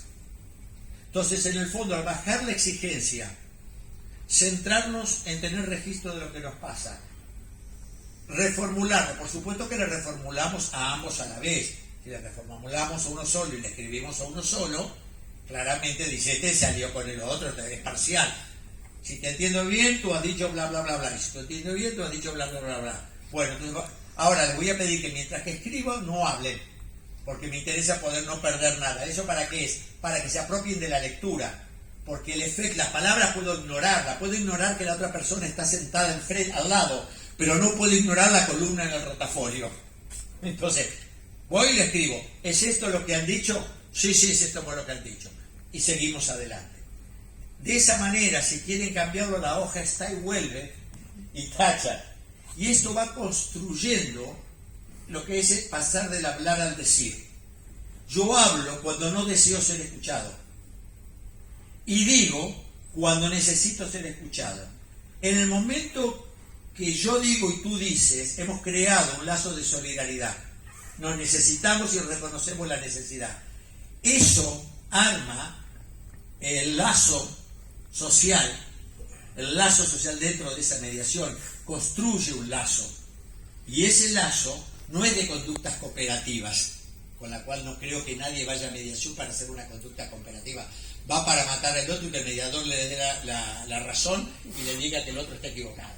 ¿Está? Entonces, las conductas cooperativas serán ámbitos, lo mismo que voy a tener una pequeña disidencia con Juan. Los conflictos solamente dejan de existir en el cementerio. Ahí hay paz. El resto es gestionar las diferencias que tenemos. Y la palabra tiene la trampa que nos acerca, pero nos marca la diferencia, nos separa.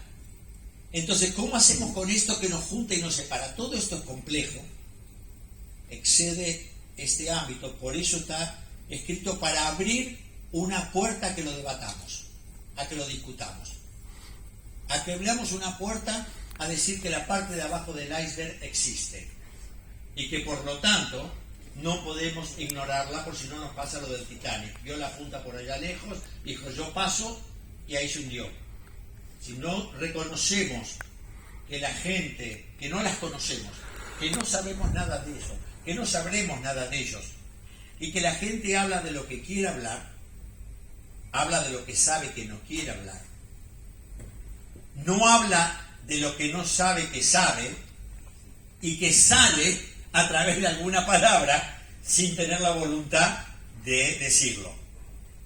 El discurso comprende todo eso, el diálogo comprende solo lo racional, lo que a los abogados nos encanta, ¿está? Es decir, pero el discurso, lo que está en juego en una mediación es el discurso, no el habla, no el diálogo. Y tenemos que estar atentos a todo esto. ¿Sí? Leo literalmente en la página 39 de tu libro. Dices, la mediación plantea que el tema no pasa por eliminar el conflicto, sino por aceptarlo como un elemento esencial de la libertad, tratando de buscar formas de su gestión que no sean imposición, negación o manipulación. Yo estoy absolutamente de acuerdo. Claro, y explico por qué. Ahora, yo siempre digo que el conflicto es inevitable. El conflicto entre los seres humanos es como las olas del mar. El mar tiene olas. Y si no tiene olas, no es un mar, es un lago. Correcto. Lo que ocurre es que es mejor ir por un mar con olas de medio metro que con olas de 5 metros, porque las olas de 5 metros te matan. Y las de medio metro es muy agradable dar un saltito. Luego, la gestión del conflicto es la esencia de la mediación. ¿Estoy de acuerdo contigo? Totalmente de acuerdo. Es decir, el tema de que le perdamos el miedo a la palabra conflicto, que lo aceptemos que está... Por eso hablo de gestión, y en un lugar hago una trampa, que tú recién la pusiste, pero pasó desapercibida. Su guión gestión. O sea, su se refiere al conflicto, la gestión del conflicto, pero es la sugestión que nos hacemos, ¿tá?, de creer que resolvemos el conflicto, ¿está? Cuando lo único que hacemos, en el mejor de los casos, y si nos va muy bien, es gestionarlo. Si ellos cuando lo gestionan eligen, que para mí la gran diferencia, el resultado final entre la conciliación y la mediación es que en la mediación se elige y en la conciliación se opta. Y sin entrar acá, que el caballero de esto sabe de la lengua, yo lo hago muy burdamente para saber la diferencia. ¿Qué prefieren? Que sus parejas les elijan u opten por ustedes.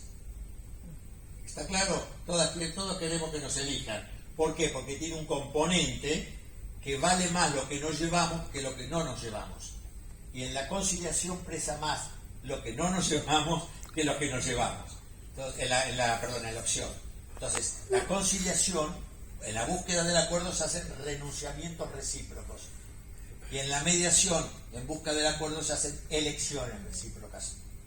¿Está? Y entonces, de esto es todo otro esquema mental. Es todo otro esquema mental que lo tuvimos, lo perdimos, y la propuesta del libro es para los que quieran enrollarse, pues arranquemos de vuelta. Oye, mira, yo no sabía cómo gestionar ese saber estar tan de libro, porque es que eso no es natural, no puede. Pues no lo sé, pero que se ve que en temas de pilotos, azafatas y tal, lo tienen muy bien estudiado, porque claro, se lo debe la profesión también. Entonces, eso es lo que no quiero mediaciones así, como la del piloto y la azafata, porque era y una sesión, y 2 sesiones, 3 sesiones, y dije, y hasta aquí, porque ni entráis en lo que os preocupa, ni sois capaces de demostrar ni un sentimiento ni medio, ni sé por dónde tengo que tirar. Igual si hubiera dado con otra mediadora, o a lo mejor con más experiencia, pues lo hubiera sabido reconducir. Yo no supe en su momento, y desde luego lo que sí puedo asegurar es que ahora, sin tanto encorsetamiento y sin tanto y dejando y escribiendo las barbaridades que dicen a veces, sí, y escribiéndolas, y no pasa nada. Si luego ellos mismos cuando lo leen lo que está diciendo es que es verdad. Y luego si le tiene que recriminar algo uno al otro, siempre puedes volver para atrás y le dices, claro, que a ti te molestó esto, ¿verdad? Claro. Y entonces se lo tiene que escuchar. Y así no se revientan tantas mediaciones. O sea, es verdad, tenemos que quitarnos un poquito el miedo a eso, a que van a acabar aquí tirándose los pelos y yo no voy a saber ni por dónde tengo ni cómo tengo que intervenir. Bueno, pues tienes que ser tú, tienes que parecer imparcial o no, o neutral o no, depende de las situaciones. Y bueno, y quería compartir eso, la experiencia por el privilegio que tuve y poder empezar con un poquito de ventaja a poner en marcha y en práctica lo que está diciendo hoy Daniel. Gracias.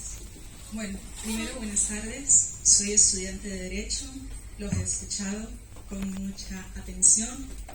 Tengo mucho entusiasmo por la mediación, pero la comprendo desde el ámbito del derecho, entendiendo que la ley lo acota para asuntos civiles y mercantiles. Y comprendo que los conflictos, diferenciándolos del litigio, nacen de los asuntos civiles y mercantiles.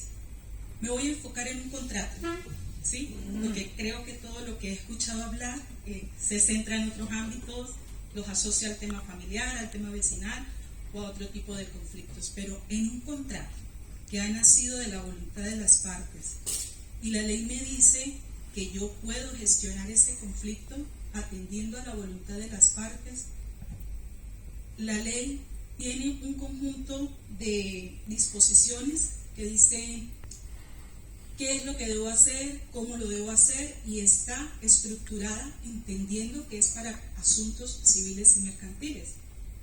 Yo he leído, me he informado y ahora entiendo que de esto el proyecto de ley de eficiencia procesal que pretende introducir modificaciones en esta ley que está acotada a asuntos civiles y mercantiles sería una oportunidad, pero no sé, o sea, no lo comprendo y no sé cómo trasladarlo a una propuesta de un TFG, de una investigación académica acotada a asuntos civiles y mercantiles, si se comprende.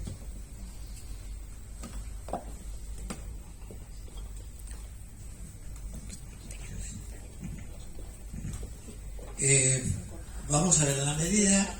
Primero, que el acotamiento civil y mercantil no es tal. La justicia por menores, la ley penal del menor establece la mediación. Yo formé la gente allá en Cataluña, allá en los 90 y pico, con un resultado, un principio excelente. Se bajó la la incidencia de casi el 20% al 5%. ¿Está? Y es simplemente pasa por lo mismo, que el menor se apropie del conflicto general, del daño que hizo, que se junte con la víctima, que la víctima le pueda decir todo lo que tiene ganas de decirle y después vean alguna manera de reparar. ¿Está? Entonces, puede ser en asuntos, hay por ejemplo en Nueva México, tú no puedes obtener la habilitación para construir un edificio por parte del ayuntamiento, sino una videomediación donde han estado todas las entidades vecinales presentes para opinar y discutir, digamos, la palabra no la tiene el ayuntamiento, la tiene la comunidad, y eso lo hacen a través de un trámite previo que aparecen los conflictos y luego se generan en mediación. Es decir, la mediación es un lugar para hablar. ¿Está? Lo que pasa es que para hablar se puede hablar de lo que se siente, se piensa, se hace y se dice, o se puede hablar de derechos y obligaciones. Si Kelsen, el gran mérito de él, y para mí el gran desmérito, es que al transformar en ciencia el derecho, lo alejó de las personas para que el objeto sea la ley. ¿Por qué? Porque la sociedad estaba estratificada. Y entonces mujer era mujer, varón era varón, padre, hijo, el trabajador. Entonces, como la sociedad estaba estratificada, tú podías adjudicar un mejor derecho. Hoy, con la igualdad, ¿cómo puedes hacer para adjudicar un mejor derecho? Tienes que venir a decir que el otro es un desgraciado o que el empresario hizo un montón de vales, porque tiene que ver con una relación mucho más compleja. ¿Está? Para mi punto de vista, Kelsen está muerto, no ha nacido quien sea capaz de pensar el derecho para una sociedad moderna. Y por eso, como no saben qué hacer, llaman a los mediadores. ¿Por qué? No saben qué hacer con el caso que tienen delante. A mediación, a ver si lo acaba. Porque en mediación se habla. Mira, Picasso decía que cuando en el derecho entran los afectos y las emociones, el derecho estalla a pedazos. Pero el ser humano es afectos y emociones también. Entonces, todo esto requiere un repensar todo. Y se van poniendo algunos parches, ¿está? Que entonces la mediación puede ser para mucho más que asuntos civiles y mercantiles, hay temas para temas notariales, hay para temas penales. Acaba de haber un evento publicado por la Universidad de Francisco de Vitoria, interesantísimo, con gente de ETA. Se reunió un guardia civil que había perdido su pierna en una explosión con el que había puesto la bomba. Después de un año de trabajo, cada uno por separado, se reunieron con un abrazo. Lo sé positivamente porque el guardia civil fue alumno de ayer y mantengo contacto y me mandó toda la información hace una semana, con lo cual digo, me la han mandado justito porque es para hablar también de este tema. Es decir, que la gente gestione los casos por medio de la palabra se puede hacer en cualquier lugar. Cuando la palabra desaparece, aparece la ley. ¿Está? Entonces, lo único que te dicen es que no puedes usar la palabra para derechos no disponibles. Y ahí hasta cierto punto. Hicimos una mediación con una menor donde teóricamente tenían que cualquier acuerdo llevarlo porque no era un derecho disponible los temas sobre el menor, ¿no es cierto? Y sin embargo nunca hicieron el divorcio. Entonces, la ley no se enteró que se habían separado, que habían hecho un acuerdo de mediación, que estaban manejando la parentalidad de cualquier otra manera, pero la ley no se enteró porque no se presentaron. Y la ley es tan antigua que acá el señor Pueblo va a decir que me he tomado demasiado vino al almuerzo, que crea una incapacidad sin sentencia, que es presentar un juicio de divorcio. A partir de ese momento el fiscal y el juez saben más sobre tus hijos que tú. Cualquier cosa que haga con tus hijos tiene que ser ya declarado incapaz para ser padre o madre hasta tanto no tengas el conforme del fiscal y del juez. Eso es una incapacidad, aquí y en Capchaca. Y no tiene una sentencia que la dicte. Tiene una norma legal prejuiciosa del siglo pasado, del siglo anterior al pasado, en el cual la mujer debía ser siempre buena madre y el padre no debía tener manceba. Y después todo el resto funcionaba. Y ese criterio sigue que todos los que se divorcian fracasan, ¿está? Y como están dolidos y enojados, dicen que no cuidan a sus hijos. No, si tú les das lugar a que hablen de sus enojos, después son unos excelentes padres. Pero hay que llevarlos a lo que yo llamo el punto babero. Sí, que es que se baben de hablar de sus hijos. Ahí pueden volver a sus roles de padre. Pero es un problema que no tiene que ver con que sean incapaces ni nada por el estilo. Entonces, si te entiendo bien lo que has querido decir, el ámbito de la mediación puede ser para muchos más campos, pero yo creo que es cuando se agota la posibilidad de la confianza en el sistema judicial y la gente no cumple con las sentencias, ¿está? Porque toda persona que pierde un juicio pierde el juicio. Es decir, siempre el juez no supo, el abogado fue malo, es decir, nunca fue yo me equivoqué. ¿Está? Entonces, todo este tema de mezclar mediación con el sistema judicial, está la satisfacción, la justicia es la tutela, gracias, judicial efectiva. Cuando se mezclan dos mundos que solamente comparten, que tienen como participantes a las mismas personas, es lo único que comparten. Después el resto no. Entonces hemos confundido las cosas y entonces hemos llamado mediación a lo que antes no era mediación. ¿Por qué? Porque los americanos querían llamar la mediación para que no fuera conciliación, porque tenían que ir los taquígrafos y nosotros la compramos. Si hacemos perfecta la conciliación en los abogados, podemos aprender, escuchar mejor a muchas cosas, pero toda la vida lo hemos hecho. No tenía que venir la mediación para que los abogados pusiéramos de acuerdo con la otra parte para tratar de llegar a un arreglo. Entonces, creo que tiene que ver con cosas que pasan afuera y que pretenden que nosotros, en un mundo hostil, que no es capaz de hablar, ni los políticos hablan entre ellos, porque la política es lo mismo que la mediación, que la gestionar los conflictos del lazo social con la palabra. Pero cuando alguien viene a contestar un discurso ya hecho, si lo trae hecho de casa, no sabe lo que el otro iba a decir porque no le interesa escucharlo. Viene a hablar, no viene a decir. Viene a hablar. Entonces, cuando hemos perdido la función de la palabra, porque todo lo que vivimos en ejemplo son guerras, son violencias, son abusos, son imposiciones, pretenden que nosotros, los mediadores, les salvemos la situación haciendo que la gente se arregle hablando. Tenemos que ubicarnos también, me parece a mí, dónde estamos, qué nos piden, ¿está? Y que por trabajar, porque somos enamorados de la mediación, porque nos gusta ayudar gente, pues compramos cualquier cosa. Y yo fui el primero y por eso lo hago. Primer capítulo del libro es de autocrítica. Pero bueno, podremos salir. Diana, vamos a ver, Diana. Dos cosas quiero decir. La primera es que tú te centras mucho en la ley. Has hablado de la ley. Sí, claro. Hay más. Aparte de esa, hay una ley autonómica, otras comunidades también tienen, hay una directiva europea. Pero fíjate, te hago varias reflexiones. Mi opinión, creo, no hay que centrarse solo en la ley. Es más, ni siquiera hay que centrarse solo en el derecho. Es más, como ha dicho Daniel, cuando no había ley, algunos ya utilizábamos la mediación, cada uno en su ámbito. Por supuesto, él mucho antes. Porque no aplicamos la ley y si me meto ya en el ámbito del derecho, yo siempre digo que los jueces, los juristas, no aplicamos la ley, aplicamos el ordenamiento jurídico o el derecho, que es otra cosa. Por eso podíamos utilizar la mediación antes de la ley del 12.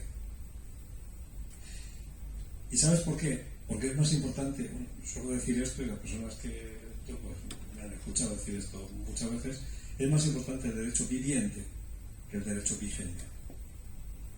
Porque el derecho vigente que no se aplica nunca no va para nada. ¿Sabes lo que decía Cosio? ¿Qué? Cosio es un filósofo de derecho que tuvo un debate con Kelsen, que lo perdió porque triunfó Kelsen. Decía que la ley era válida no como hubiera sido sancionada, sino si era útil para el ciudadano.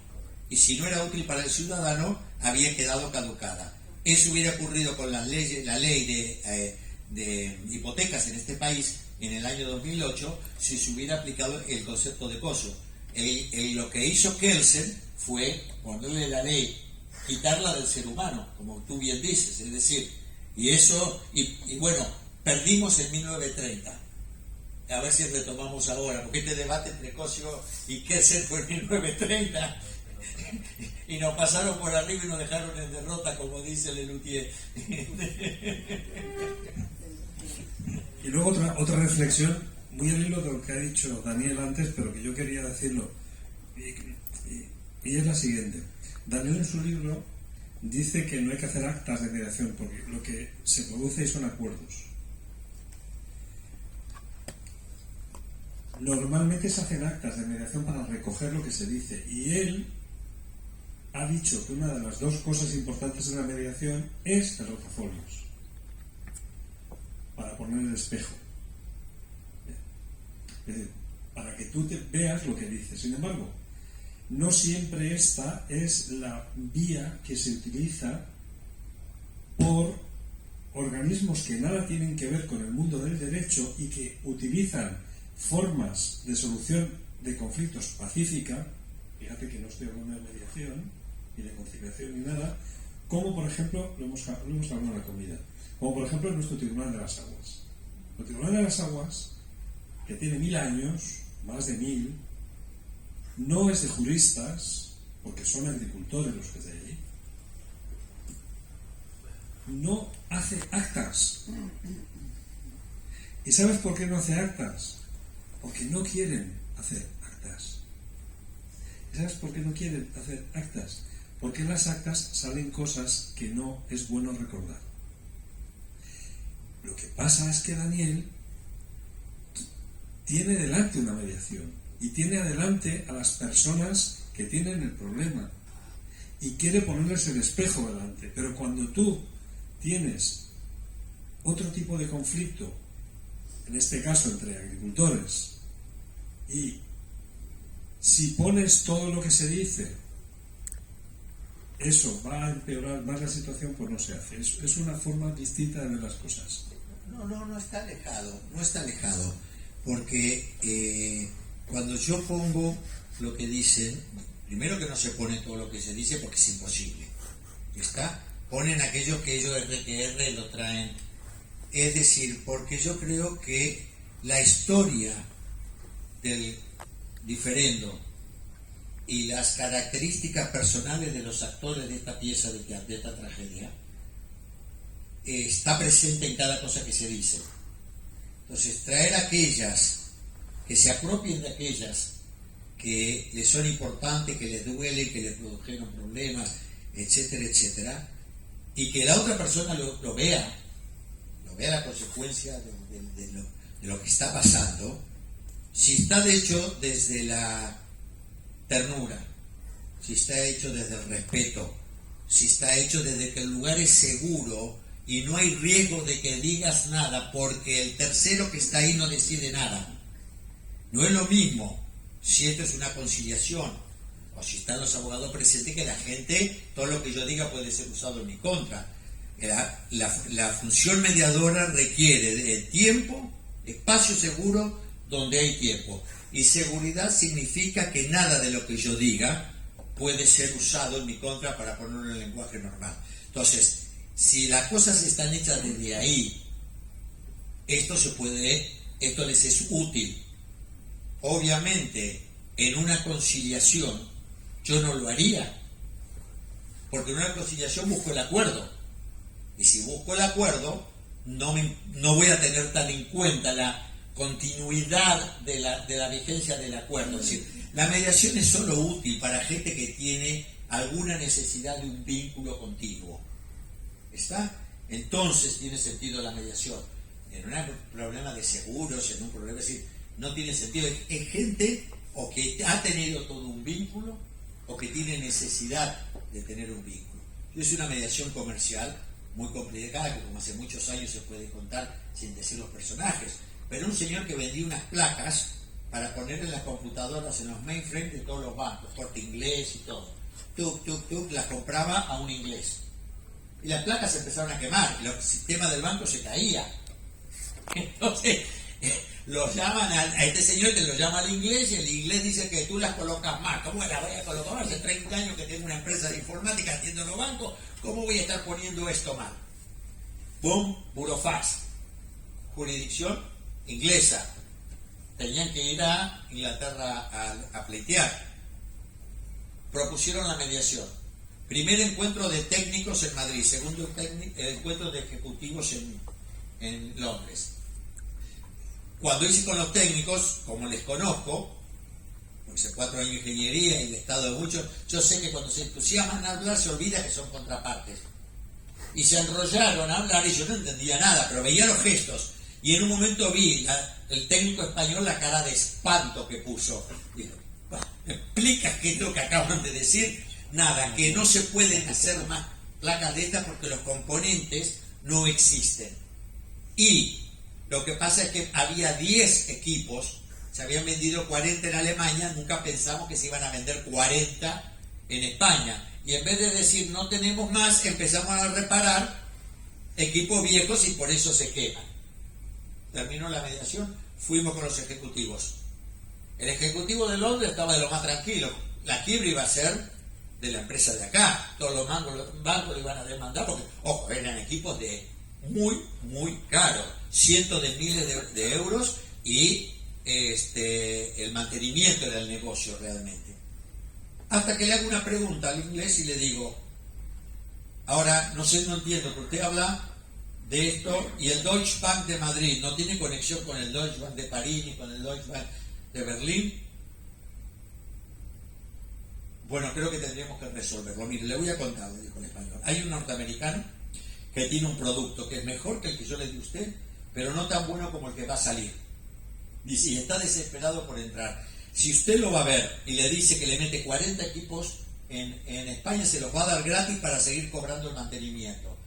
Se fue a Estados Unidos, a la semana vino a ver todos los clientes, señores, ha salido un producto nuevo, no les cuesta nada cambiarlo, por el mismo mantenimiento se los cambio. Cambió las 40 plaquetas, los equipos no se cayeron, quedó como un genio porque había conseguido un equipo mejor y el inglés no tuvo problema que nadie se quejara de su marca. Eso es una mediación. Volvieron a hablar en términos comerciales. La mediación es llevar a que la gente se escuche, pero no es el inicio. El final de la mediación es cuando la gente se escucha. Cuando pasó del hablar al decir. Ahí ya no nos necesitan. Estamos de florero.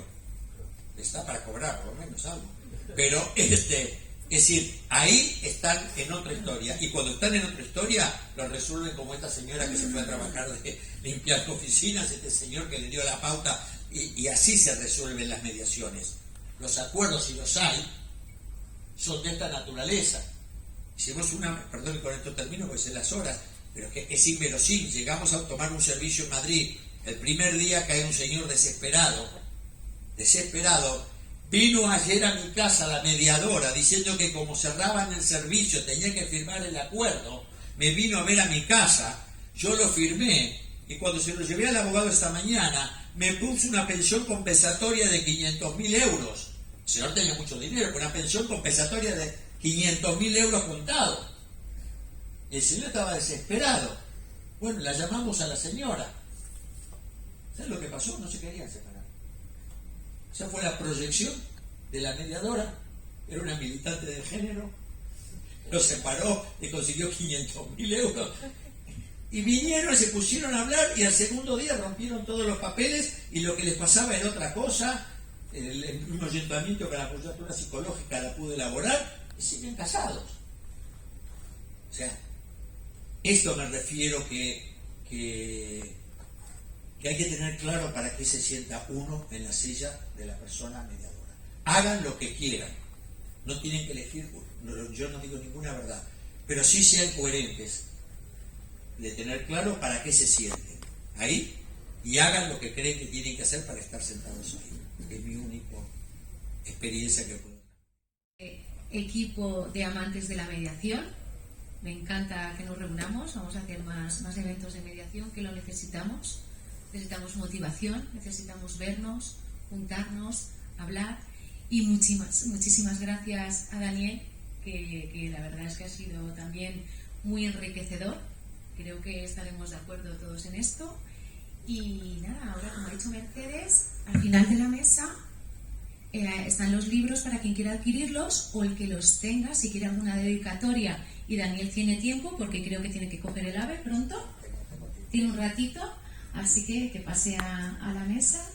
Y pues bueno, un abrazo y seguimos avanzando.